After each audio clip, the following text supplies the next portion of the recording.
No satellite, no radar, no barometer, no data center running a supercomputer model of the atmosphere, no weather app, not even a window to look out of. And yet ancient humans knew when a storm was coming.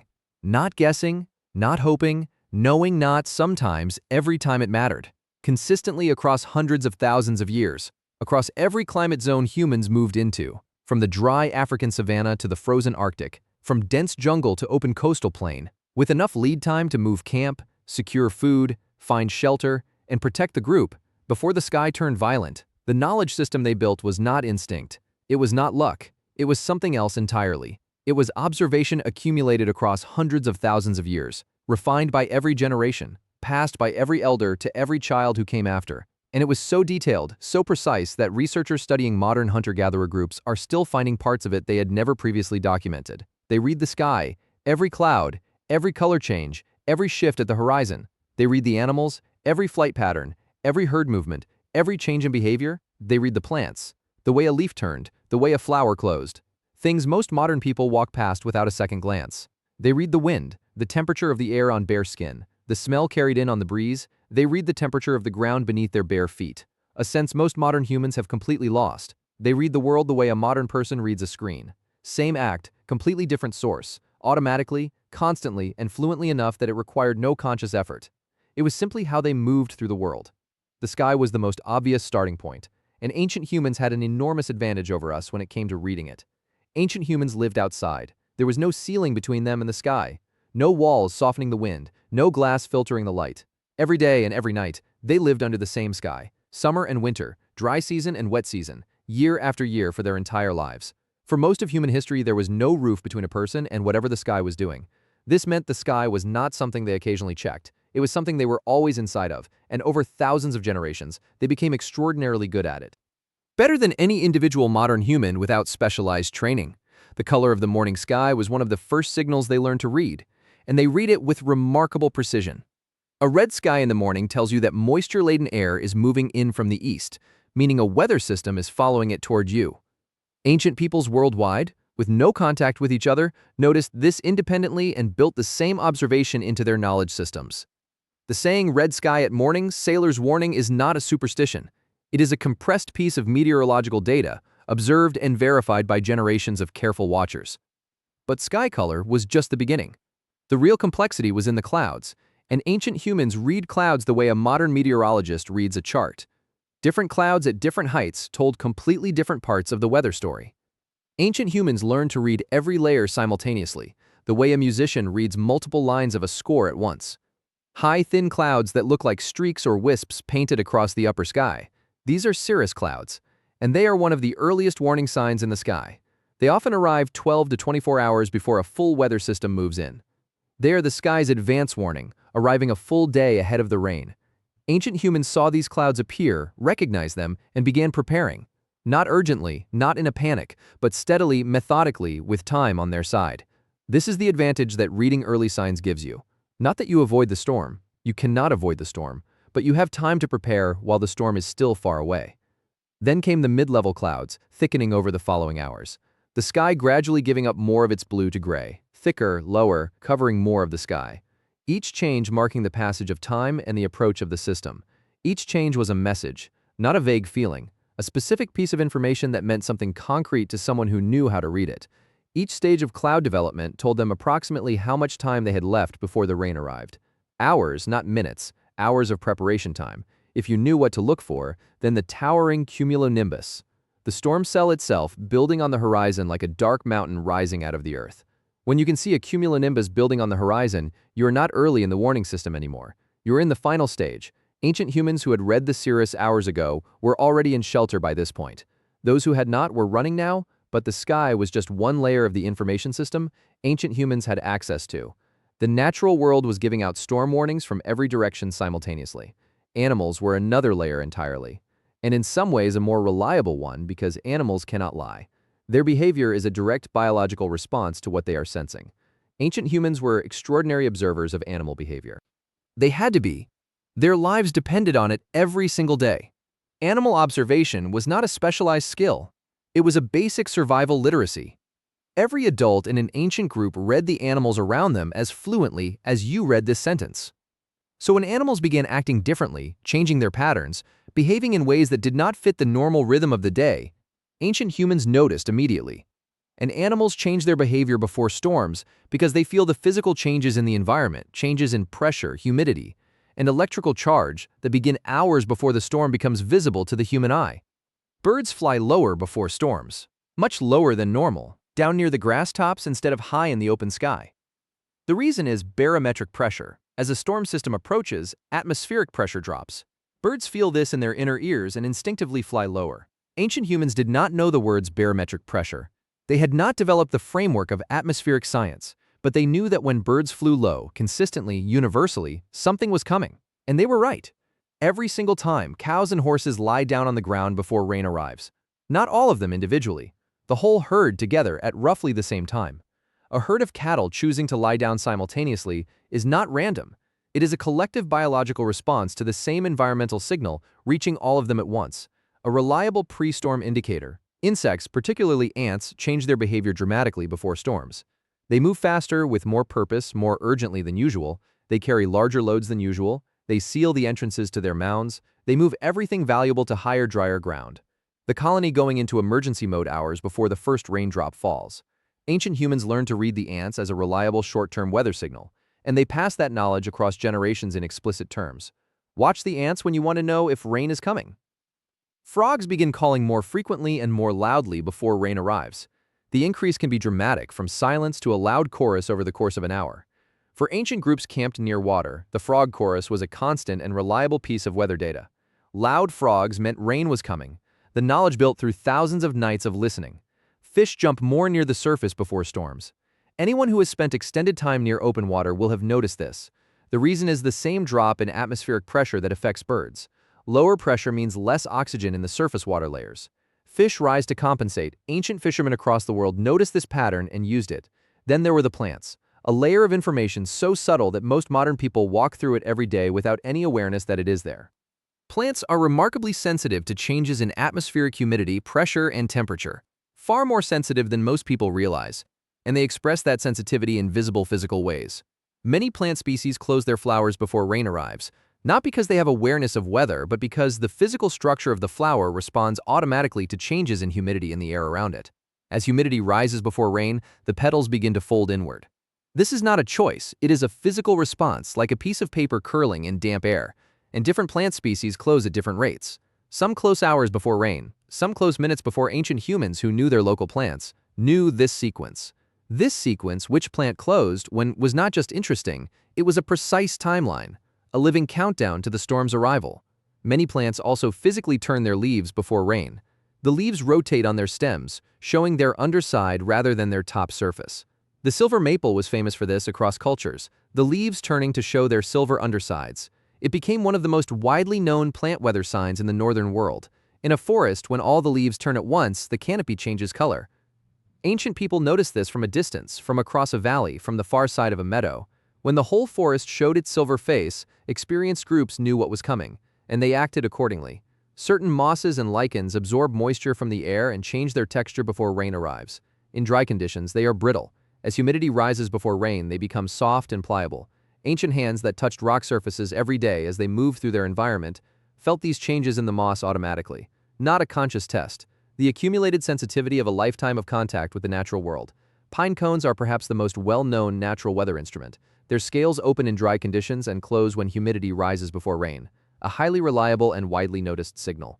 This observation was made independently by peoples across Europe, Asia, and North America, all of whom incorporated it into their weather knowledge systems. Now here is something remarkable. Something that science only put a name and a mechanism to in 1964, but that ancient humans knew and used for hundreds of thousands of years before any laboratory studied it. The smell of rain coming. That specific, ancient, deeply familiar smell that arrives before the first drop hits the ground. You know it. You have smelled it your whole life. That earthy green, slightly electric quality that arrives on the breeze before a storm, even when the storm is still kilometers away and the sky is still partly blue. You recognize it immediately, and somewhere in the back of your mind, without knowing why, you know what it means. Because your ancestors knew, and they built that knowing so deeply into human experience that it survives in you today. Scientists call it petrichor. It was named in 1964 by two Australian researchers, Isabel Baer and Richard Thomas. who isolated the chemical compounds responsible for the smell for the first time. The main component is a compound called geosmin, produced by bacteria living in dry soil. When moisture approaches in the air, when humidity rises before rain, these bacteria release geosmin upward into the air. That geosmin reaches your nose. Ancient humans smelled petrichor on the breeze and knew rain was approximately 30 minutes to an hour away. Not because they understood geosmin, because they had smelled it 10,000 times, and 10,000 times the rain had followed. They did not know the chemistry behind it. That knowledge came 60 years ago. But they knew the smell, and they knew it reliably and precisely. That kind of knowledge, built on pure observation without theoretical framework, is not primitive.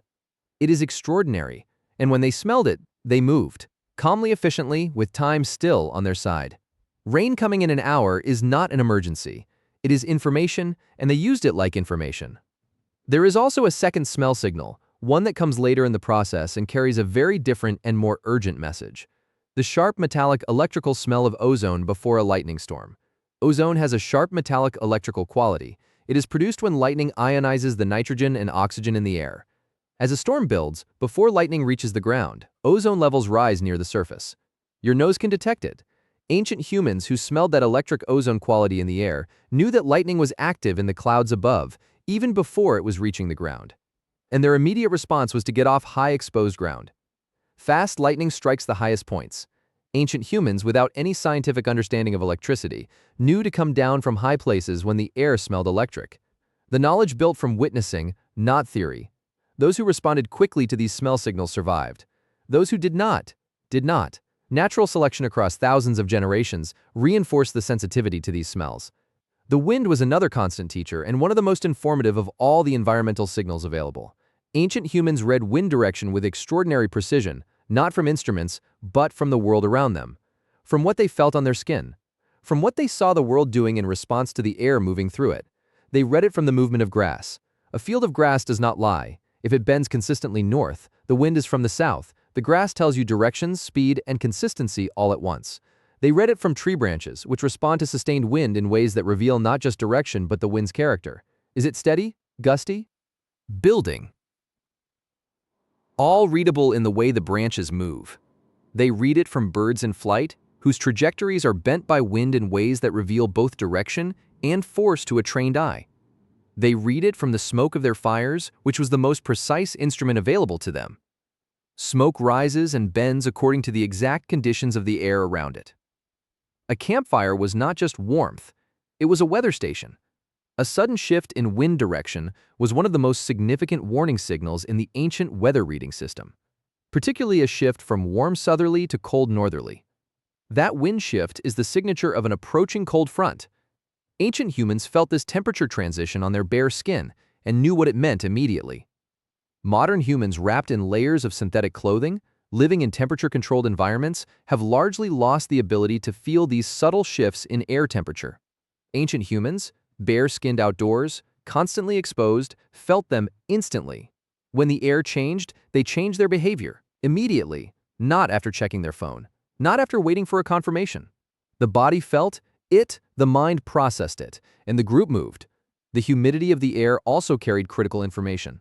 Humidity is not just a comfort variable, it is a structural feature of the atmosphere that changes dramatically as weather systems approach. When the air becomes noticeably heavier, when breathing feels slightly wetter, when sweat does not evaporate as quickly, a significant weather event is typically approaching. Ancient humans felt this heaviness building over hours, not as a dramatic sudden change, but as a slow thickening of the world around them, and they read it as clearly as we read a weather alert. All of this knowledge, clouds, animals, plants, smells, wind, humidity, had to be stored somewhere. And in a world without writing, that somewhere was the people themselves. There was no weather manual, no table of signs and their meanings, no reference guide to pull out when the sky started doing something unfamiliar. Every piece of weather knowledge that ancient groups possessed existed only in living memory, which meant preserving the knowledge required preserving the people who held it and ensuring they had time to pass it on. The knowledge lived in the elders, in the people who had watched the same sky from the same landscape for 50 or 60 years and had built a mental library of patterns so detailed it amounted to a lifetime of meteorological data. An elder who had watched 60 rainy seasons arrive, who remembered the sky before each one, was carrying something irreplaceable. 60 years of ground truth weather data stored in a single human brain. The knowledge was passed in stories, not textbooks, not diagrams, stories, which the human brain is specifically designed to remember. A story about the time a storm came with no warning, the time someone ignored the low-flying birds. It was passed in songs which encoded patterns into rhythmic, memorable structures that could be recalled under pressure. You can remember a song even when you are frightened. You cannot always remember a list. And it was passed in sayings, compressed, memorable phrases that reduced complex observations to their most essential and actionable form, short enough to remember forever, precise enough to act on immediately. The same weather sayings appear in cultures that had no contact with each other, because the sayings were independently generated from the same observations made by human beings watching the same sky in different parts of the world. Red sky at morning, a signal so universal that cultures across the world all arrived at the same observation independently and compressed it into the same warning format. When leaves show their backs, a plant behavior noticed in temperate forests across the northern hemisphere and built into local weather knowledge everywhere it occurred. When the cattle lie down, cover your hay. A farming-era compression of an observation that predated farming by hundreds of thousands of years. Each saying was a data point wrapped in a form that the human brain could hold across a lifetime without any external storage device. An extraordinary feat of information compression. The next generation received these sayings as children before they could fully understand them, and then spent their entire lives watching the sky verify them over and over. By adulthood, the saying and the observation were inseparable. Some communities still carry this full knowledge system today, and researchers who have spent extended time with these communities describe the experience of watching it in action as genuinely disorienting. Indigenous communities in the Amazon, where weather changes fast and without warning from the perspective of an outsider, navigate weather prediction through plant, animal, and sky reading, refined over thousands of years of life in that specific ecosystem. Aboriginal Australians who have been living in and reading the Australian outback for at least 65,000 years have developed weather knowledge systems intimately tied to specific landscapes and animal populations that no outside observer fully understands. Traditional farming communities in Asia and Africa who have been working the same land for generations carry microclimate knowledge about their specific fields that no meteorological satellite can replicate. Researchers who have compared traditional weather knowledge with modern short-range forecasting in the same regions have found something striking. In many cases, for 12 to 24-hour local forecasts, the traditional knowledge performs comparably. Sometimes it outperforms the models. Not for 7-day forecasts. The 7-day forecast from a modern weather service is something that traditional knowledge cannot produce at all. But for the short window, the next 12 to 24 hours, the window that matters most for practical daily decisions, traditional knowledge is remarkably accurate, particularly in complex terrain. Particularly in mountainous or forested terrain, where complex local geography creates micro-weather patterns that large-scale radar models often miss entirely. A specific rock formation that creates its own localized wind patterns, affecting the microclimate of the immediate area in ways that a general forecast model would not even account for. A particular hillside that always clouds over first, a reliable local indicator that rain is approaching the valley below, usually within a few hours. Hyper-local knowledge built over a lifetime in a specific place. That kind of knowledge cannot be replicated by any general system, however powerful. Here is what all of this actually tells us. Not about weather prediction, but about something larger, about what human intelligence looks like when it is fully engaged with the world around it. Ancient humans were not less intelligent than us. The idea that they were primitive, that their cognitive world was simpler than ours, is one of the most persistent and most damaging misconceptions in popular thinking about human history. They were differently attentive. Their intelligence was applied to a different set of problems, the problems of survival in an uncontrolled natural world, and they solved those problems with extraordinary sophistication. The modern world gives us tools that dramatically extend what we can perceive. We can see weather systems forming thousands of kilometers away. We can track storm paths with precision. These are genuine achievements. But those same tools have also narrowed what we bother to perceive directly. When you have a radar app, you stop looking at the sky. When you have a weather notification, you stop feeling the wind change on your skin. A modern person walking under a sky that is showing every sign of an approaching severe storm, with their headphones in and their eyes on their phone, will often not notice any of those signs until their phone buzzes with an official weather warning, at which point the storm may already be close enough to be a problem. An ancient human reading the same sky would have begun preparing 6 hours earlier, not because they had better technology, because they were paying full, unmediated, continuous attention to the world they were actually inside of. Not because they were smarter in any abstract sense. Intelligence is not the variable here, but because they were paying a different kind of attention, total attention embedded in the world rather than mediated from it. Reading the real rather than the represented. The next time a storm is on its way, before you reach for your phone to check the radar, stop for a moment. Go outside if you can. Look at the actual sky. Watch what the birds are doing. Are they flying lower than usual? Are they heading somewhere with urgency? Smell the air. Actively close your eyes and just smell. Is there something earthy coming in on the breeze? Something electric? Feel the wind on your skin? Has it shifted direction recently? Has the temperature of the air changed in the last hour? The information is still there. All of it. Nothing about the sky or the animals or the plants has changed. They are doing exactly what they have always done, broadcasting weather information on every available channel simultaneously. It has always been there before the first weather app, before the first weather satellite, before the first barometer, before writing, before language as we know it. The signs were there, and there were people reading them. The ancient humans read it every day. Every cloud change, every bird behavior shift, every plant signal, every smell arriving on the breeze. They read all of it because their lives depended on it. So can you. The capacity is still inside you, the ancient reflex that registers the smell of petrichor before your conscious mind identifies it. The slight unease when the air goes electric before lightning. It is all still there, waiting for you to pay attention to it. Thanks for watching. See you in the next one.